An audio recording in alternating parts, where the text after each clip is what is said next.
नमस्कार। जैसा कि आपको पता है कि आपके टीचर्स आपको समय समय पर मोटिवेशनल स्पीच दे रहे हैं। आशा करता हूं कि आप उन सभी बातों का ख्याल रखेंगे और अपना एक लक्ष्य तय करेंगे। लक्ष्य को ध्यान में रखते हुए ही आप अपनी स्टडी करेंगे और जितना हो सके आप घर पर रहकर अच्छी कड़ी मेहनत करेंगे, ताकि आप अपने माँ बाप का, अपने स्कूल का, अपने टीचर्स का नाम रोशन कर सकें। तो अब हम अपने लेसन की तरफ चलते हैं। कल जो हमने आपको पढ़ाया था वो security in the contemporary world के अंदर कुछ महत्वपूर्ण प्रश्नों के बारे में आपको हमने बताया था, जिसके अंदर अपराध क्या होता है, सुरक्षा क्या होती है, युद्ध क्या होता है, कौन कौन सी सुरक्षा की अवधारणाएं हैं, जिसमें परंपरागत अवधारणा और गैर परंपरागत अवधारणाओं के बारे में या अपारंपरिक अवधारणा के बारे में हमने आपको पढ़ाया था। आज हम उसी लेसन से रिलेटेड कुछ क्वेश्चंस आपको बताने जा रहे हैं, जिसमें पहला क्वेश्चन है शक्ति संतुलन क्या है और कोई देश इसे कैसे कायम करता है। तो शक्ति संतुलन सुरक्षा नीति का एक तत्व है। राष्ट्र राज्यों के समुदाय में शक्ति संतुलन की अनिवार्यता इस सच्चाई में छुपी हुई है कि दुनिया के सभी देश अपने भूभाग, जनसंख्या, आर्थिक एवं वित्तीय संसाधन एवं सैन्य शक्ति आदि में कभी भी एक समान नहीं रहे हैं। जब एक छोटा देश यह देखता है कि उसके आसपास में कोई देश बड़ा और शक्तिशाली है, तो उसकी मानसिकता स्वाभाविक रूप से उसे चिंतित बना देती है। उस देश को ऐसा लगता है कि वो देश उसके ऊपर आक्रमण करेगा। वह पड़ोसी देश उस पर हमला करने वाला नहीं हो, चाहे वो उस पर हमला न करे, लेकिन हमेशा उस संदेह का माहौल बना रहता है कि उस छोटे देश पर वो बड़ा देश जो ताकतवर है वो कभी भी उस पर हमला कर सकता है। और नहीं हो सकता है कि उसकी उस देश की मंशा हो, लेकिन तब भी छोटा देश हमेशा बड़े और शक्तिशाली देश के प्रति सशंकित रहता है। इसलिए प्राय देखा जाता है कि जो राष्ट्र नज़दीक हो अथवा जिनके साथ विवाद हो या जिस देश के साथ पहले के समय में संघर्ष हो चुका हो, उनके साथ शक्ति संतुलन को अपने पक्ष में करने पर विशेष जोर दिया जाता है। इसके लिए सैन्य शक्ति बढ़ाई जाती है। कोई देश क्या करता है अपने शक्ति संतुलन को कायम करने के लिए, इसके लिए सैन्य शक्ति बढ़ाई जाती है और आर्थिक प्रौद्योगिकी का विकास किया जाता है। तो एक देश दूसरे देश के मुकाबले अपनी शक्ति को बढ़ाता है ताकि दोनों देश शक्ति के मामले में बराबर हो जाए और एक देश दूसरे के ऊपर आक्रमण न करे, हमला न करे। इसी को शक्ति संतुलन कहा जाता है। और शक्ति संतुलन किस तरह कायम कर सकता है कोई देश? इसके लिए वह अपनी सैन्य शक्ति को बढ़ाएगा और आर्थिक प्रौद्योगिकी का विकास करेगा। इसी तरह से क्वेश्चन अगला है, बाहरी खतरों से सुरक्षा के परंपरागत विचार के 4 घटक कौन कौन से हैं? बाहरी खतरों से किस तरह से हम सुरक्षा कर सकते हैं? तो इसके लिए हम 4 बातें का विशेष ध्यान रखना है कि वो कौन कौन से घटक है, जिससे जिस देश को कोई भारी खतरा हो तो उसको कैसे निपटा जा सकता है। तो सबसे पहले अवरोध की स्थिति अवरोध होना चाहिए।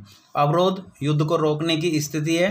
जिस प्रकार शीत युद्ध के दौरान परमाणु शक्ति ने, ध्यान दीजिए, शीत युद्ध के दौरान अमेरिका और सोवियत संघ के बीच बहुत ज़्यादा संघर्षपूर्ण स्थिति थी, लेकिन दोनों शक्ति के पास परमाणु शक्ति थी। इस परमाणु शक्ति के कारण ही दोनों शक्तियों के बीच में अवरोध का कार्य किया। किसने किया अवरोध का कार्य?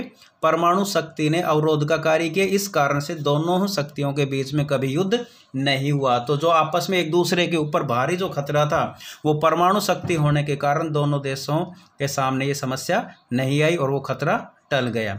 दूसरा तरीका है भारी खतरों से सुरक्षा प्राप्त करने का, सैन्य शक्ति। यदि युद्ध को सीमित करने या रोकने के लिए तथा बाहरी शक्तियों को सामना करने के लिए राष्ट्रीय सैन्य क्षमता को बढ़ावा दिया जाना चाहिए। यदि आप कोई भी देश अपनी सैन्य शक्ति को ज़्यादा बढ़ाएगा, उसके पास ताकत होगी, तो कोई भी बाहरी देश का उस पर कोई खतरा नहीं होगा। तीसरा है शक्ति संतुलन, जो अभी हमने आपको ऊपर बताया था कि शक्ति संतुलन, एक देश अपने आप को दूसरे देश के मुकाबले बराबरी कर लेता है, चाहे वो सैन्य मामले में हो, आर्थिक मामले में हो, चाहे वो प्रौद्योगिकी के मामले में हो। तो एक देश दूसरे के ऊपर किसी तरह का हमला नहीं करेगा, वो हमेशा संशयित रहेगा, संदेह में रहेगा कि उसके पास ज़्यादा शक्ति है। जब ये शक्ति संतुलन पैदा हो जाता है तो एक भारी खतरा मिट जाता है। तो प्रत्येक देश अपने पक्ष में संतुलन बनाए रखने की कोशिश करता है। विशेषकर सैन्य क्षेत्र में। उदाहरणार्थ, भारत और पाकिस्तान द्वारा अपनी सैन्य क्षमता को बढ़ाने के लिए विदेशों से हथियार खरीदते हैं। भारत भी अपनी शक्ति को बढ़ाने के लिए विदेशों से हथियार खरीदता है, इसलिए पाकिस्तान को हमेशा खतरा रहता है कि भारत ताकतवर हो रहा है, इसलिए पाकिस्तान भी दूसरे देशों से हथियार खरीदता है। तो दोनों देशों के बीच में शक्ति संतुलन कायम हो जाता है, इससे आपस में एक दूसरे पर खतरा कम हो जाता है। एक गठबंधन बनाना, एक नीति होती है बाहरी खतरों से सुरक्षा प्राप्त करने की, गठबंधन की। अपनी सैन्य शक्ति बढ़ाने के लिए कई देश मिलकर गठबंधन बनाते हैं। बहुत से देश, आपने देखा होगा कि अमेरिका ने नाटो को निर्माण किया था, उसमें छोटे छोटे देशों को मिलाकर उसने अपनी सैन्य शक्ति को बढ़ाया था। इसी तरह से सोवियत संघ ने वार्सा पैक्ट किया था। तो ये गठबंधन बनाए जाते हैं छोटे छोटे देशों को मिलाकर, ताकि वो अपनी सैन्य शक्ति को बढ़ा सके। तो ये 4 तरीके हैं जो बाहरी खतरों को कम कर सकते हैं। पहला, अवरोध की स्थिति पैदा कीजिए। दूसरी, सैन्य शक्ति बढ़ाइए। तीसरा, शक्ति संतुलन कीजिए। और चौथा, छोटे छोटे देशों को अपने गठबंधन में शामिल करें और अपनी ताकत को बढ़ाए, जिससे बाहरी खतरा कम हो सकता है। इसी तरह का क्वेश्चन, अगला क्वेश्चन है, अंतर्राष्ट्रीय स्तर पर बढ़ते आतंकवाद के पीछे क्या कारण है। आपने देखा होगा आज विश्व के सामने से सबसे बड़ी समस्या आतंकवाद की है। तो ये आतंकवाद क्यों बढ़ रहा है, उसका कारण क्या है। तो सबसे पहला कारण तकनीक और सूचना प्रौद्योगिकी में हुई प्रगति। टेक्नोलॉजी और जो इंफॉर्मेशन टेक्नोलॉजी के अंदर जितना ज़्यादा डेवलपमेंट हो रहा, आतंकवादियों के कार्य उतने ही तरीके को, उनके आतंकवादी कार्यों को के कार्य करने के तरीकों को बढ़ावा मिला, उनको ज़्यादा सुविधा प्राप्त हो गई, इसलिए आज आतंकवाद पूरे विश्व की समस्या बन चुका है। तो तकनीकी और सूचना प्रौद्योगिकी ये आतंकवादी के कार्यों को सरल बना रही है, जिससे विश्व स्तर पर आतंकवाद फैल रहा है। दूसरा, आपराधिक घटनाओं जैसे तस्करी, विमानों का अपहरण व बंधक बनाने जैसी घटनाओं के पीछे विश्व अर्थव्यवस्था का वैश्वीकरण है। वैश्वीकरण भी आतंकवाद को बढ़ाने में एक महत्वपूर्ण घटक है। आज आतंकवादियों के लिए किसी भी देश की मुद्रा का अंतरण करना सरल हो गया, वो किसी भी देश की मुद्रा को प्राप्त कर सकते हैं। तो ये वैश्वीकरण के कारण ऐसा हुआ है, जो आतंकवादी घटनाओं को बढ़ावा देती है। इसी तरह से यातायात के बहुत त्वरित साधन हैं, बहुत तेज़ गति से चलने वाले साधन और ऑटोमेटिक विमानों ने भी अंतर्राष्ट्रीय स्तर पर आतंकवाद को बढ़ावा दिया है। तो ये कुछ ऐसे कारण हैं जिससे अंतर्राष्ट्रीय स्तर पर आतंकवाद बढ़ा है। नेक्स्ट क्वेश्चन में देखेंगे, सुरक्षा से क्या अभिप्राय है। भारत की सुरक्षा संबंधी रणनीति के किन्हीं 4 घटकों का उल्लेख कीजिए। तो सुरक्षा के बारे में हमने आपको पहले बता चुके हैं कि सुरक्षा का अर्थ किसी भी प्रकार के खतरे से आज़ादी है। इसका संबंध गंभीर खतरों से है, जिन्हें रोकने के उपाय न करने पर हमारे जीवन के केंद्रीय मूल्यों को अपूरणीय क्षति पहुंचती है। ये मतलब सुरक्षा का मतलब होता है आज़ादी पर खतरा न होना, मतलब खतरे, आज़ादी के ऊपर किसी तरह का कोई खतरा न हो, तो वो सुरक्षा कहलाती है। और इसी तरह भारत अपनी सुरक्षा संबंधी रणनीति किस तरह से बनाता है, उसके घटक क्या है, भारत अपनी सुरक्षा को कैसे सुनिश्चित कर सकता है। तो भारत को क्या करना चाहिए, सैन्य क्षमता को मजबूत करना चाहिए, देश की आंतरिक सुरक्षा समस्या से निपटने की तैयारी करना चाहिए कि जो हमारे इंटरनल मैटर है उन समस्याओं को निपटा कर देश की आंतरिक सुरक्षा को बढ़ाना चाहिए, और अंतर्राष्ट्रीय नियमों और संस्थाओं को मजबूत करना चाहिए। बहुसंख्यक नागरिकों को गरीबी और अभाव से निजात दिलाने के लिए अर्थव्यवस्था को विकसित करना चाहिए। नेक्स्ट क्वेश्चन, मानवाधिकार को किन किन 3 श्रेणियों में रखा गया है, कौन कौन से मानवाधिकार की कोटियाँ कौन कौन सी है। तो इसमें 3 प्रकार की मानवाधिकारों को 3 श्रेणियों में रखा गया है, 3 कोटियों में रखा गया है। राजनीतिक अधिकार, सामाजिक और आर्थिक अधिकार, और तीसरा उपनिवेशीकृत जनता अथवा जातीय और मूलवासी अल्पसंख्यकों के अधिकार, ये मानवाधिकार के अंतर्गत आते हैं। अगला जो क्वेश्चन है, 3 अंतर्राष्ट्रीय चुनौती पूर्ण मसलों का वर्णन कीजिए जिससे तभी निपटा जा सकता है जब सभी देश साथ मिलकर कार्य। ऐसे कौन सी 3 अंतर्राष्ट्रीय चुनौती है, जो समस्याएं हैं, जिससे विश्व के सभी देश मिलकर आपस में मिलकर ही इस समस्या से निजात पा सकते हैं। वो कौन समस्या? सबसे पहली समस्या आतंकवाद की है। तो आतंकवाद नागरिकों को, क्या होता है आतंकवाद? आतंकवाद नागरिकों को अंधाधुंध तथा जानबूझकर लक्षित करने वाली संगठित राजनीतिक हिंसा है। ये खून खराबा करती है, ये नागरिकों को टारगेट लक्ष्य कर कर ये राजनीतिक हिंसा फैलाई जाती है अपने निजी स्वार्थों को पूरा करने के लिए। बहुत ज़्यादा मानव के अस्तित्व को ये खतरा पैदा करती है, ये आतंकवाद है। वैश्विक आतंकवाद में एक से अधिक राज्य व जनता शामिल है। आतंकवादी समूह आतंक द्वारा उन राजनीतिक परिस्थितियों को बदलना चाहते हैं जो उनके लिए सहायक नहीं है, जो उनके लिए जो सहायक नहीं है, उन परिस्थितियों को ये आतंकवादी बदलना चाहते हैं। नागरिकों को लक्ष्य बनाया जाता है जिससे उनमें आतंक व पीड़ा फैलाई जा सके। यह पीड़ा सरकार के साथ संघर्षरत आतंकवादी गुटों के हाथ में शक्तिशाली हथियार है। जब लोगों को पीड़ा पहुंचाई जाती है तो सरकार आतंकवादियों के सामने झुक जाती है और इसी बात का वो फ़ायदा उठाते हैं। तो ये जो आतंकवाद है वो अंतर्राष्ट्रीय चुनौती है।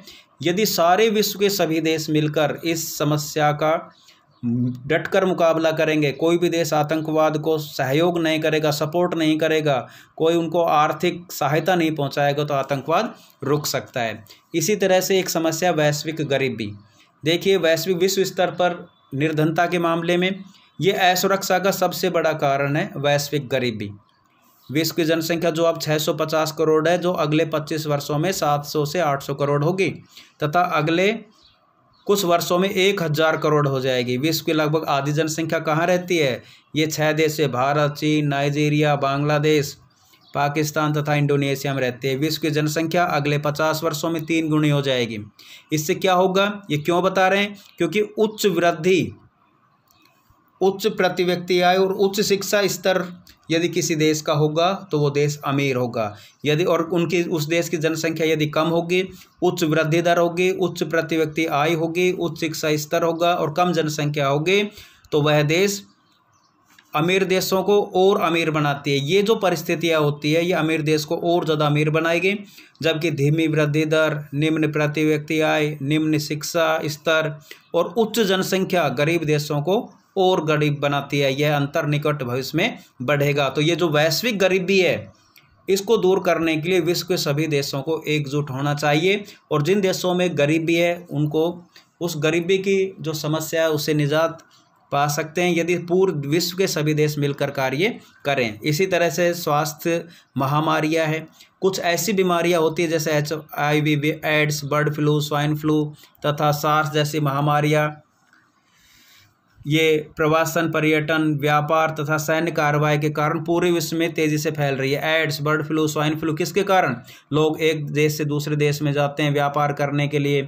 सैन्य कार्रवाई के कारण पूरे विश्व में ये बीमारियां फैल रही है। किसी एक देश की इन बीमारियों की रोकथाम में सफलता अथवा असफलता का प्रभाव अन्य राज्यों पर भी पड़ता है।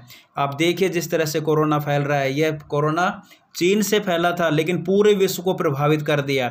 अब चीन उस कोरोना वायरस को रोकने में असफल रहा जिसका सामना विश्व के सारे देश कर रहे हैं।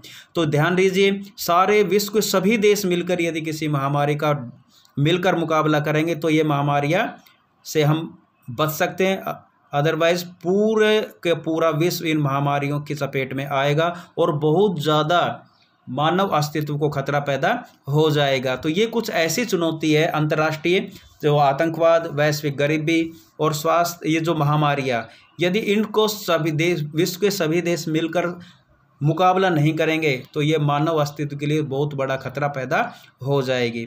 Thank you.